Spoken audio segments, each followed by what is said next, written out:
Okay, we're here at Workshop 2017 with the School Leader Award winner. One of the good things about Workshop is we try to highlight best practices, and one of them is the School Leader Award. And the winner of that this year is the District of Springfield, and with us is Mike Davino, who's the superintendent. Welcome, Mike. Hello, Ray. Nice to see you. Okay, tell us a little bit about your school, because I saw it involves informing and involving parents in their students' education. Yes.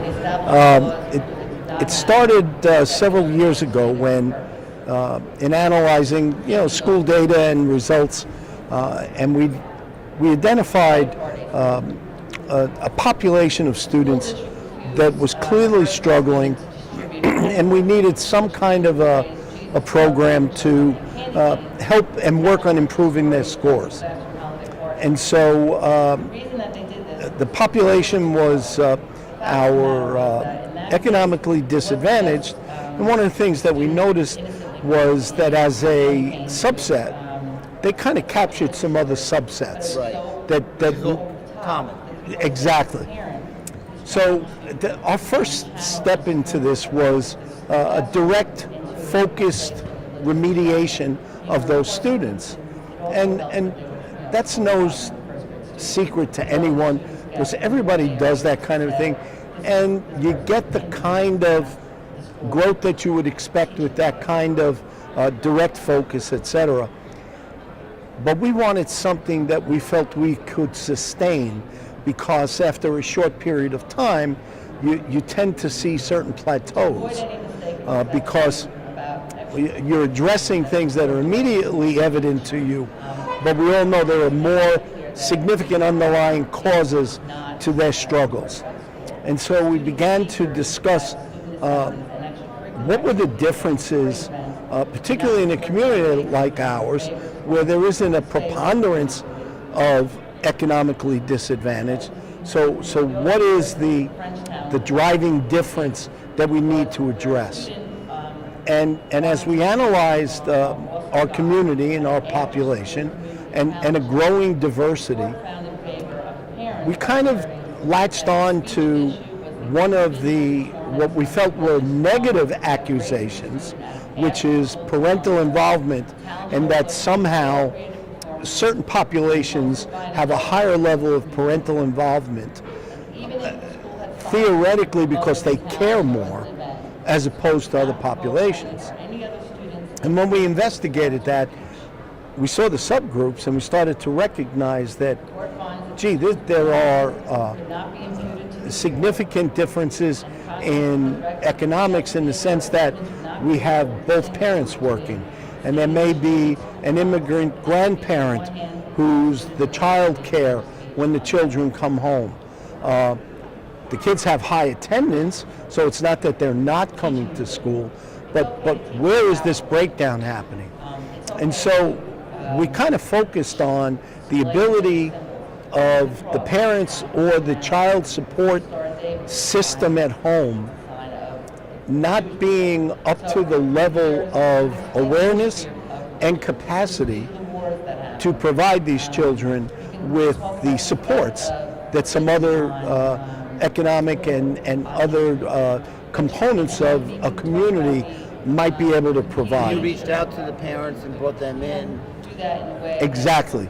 We decided that we needed to bring the parents into the process, and that not only were we going to provide the tutorial services for children, but that we needed to kind of guide the parents into how they could best support their child's learning at home, and how they could best communicate with the school district, with the teachers, and with other community members in understanding what they needed to do to help their children. So were the parents learning what their kids were going to learn, basically, which I think might help all parents, because you look at education now, and kids are learning a lot more than I was learning, particularly Sure. math and science. So you were teaching the parents what was going on in the school. Yeah, and we kind of thought that we needed to kind of create a little bit more expansive environment than just teaching them. So we said it's also about conversations around the dinner table. What should those conversations be like? And so we decided to have an evening program that engaged the parents in dinner and that they were invited to participate, and their cost of participation was to come with their children and to come with their support members of their family. And so we wanted to take evening childcare issues off the table. Bring your other children. We have facility to assist you in taking care of them. And we understand that we can't make it too late and we can't make it weekends, so we're going to do it at dinner time. And we're going to provide dinner. And we provided dinner, and the teachers, the principals, sit at the table with the parents and the children. They model the kinds of conversations that should be taking place.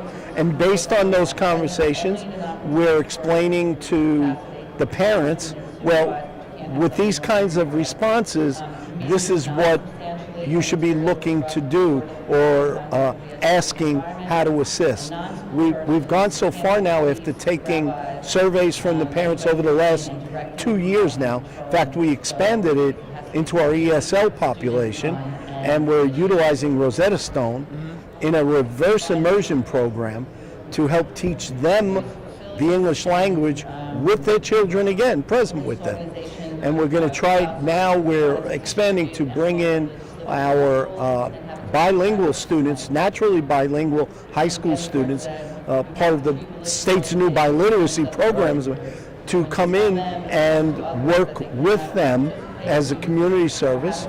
And we're going to hire some of the kids to be working with them as buddies, family buddies, during these evenings to really try to bring the parents into the entire community experience of the district.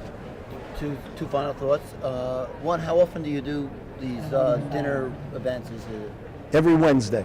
Oh, so it's once a week for the month. Okay. Yes. And how? I guess the results have been good because you're expanding it, and the kids are the kids doing better academically? We're obviously waiting to utilize PARC data in a longitudinal evaluation of hard data.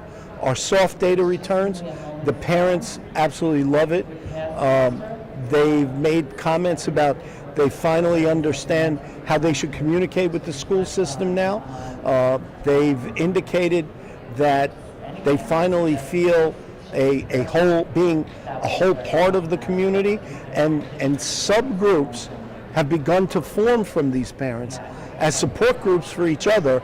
So where they felt somewhat isolated before because of their language difficulties or because of their socioeconomic conditions requiring them to work so much more, you don't get a real opportunity to engage and involve yourself with other parents and families in the community. But this evening brings them together, and it's fostered that kind of thing. So our soft data has been spectacular. Okay, and I would say our keynote speaker was on the school climate and social emotional. Yes, he was very compelling. And I think you were touching on the school climate with this program. Exactly what our intention is, yes. Congratulations, Mike. Thank you very much. It's much appreciated. Mike Davino, the superintendent of Springfield School District.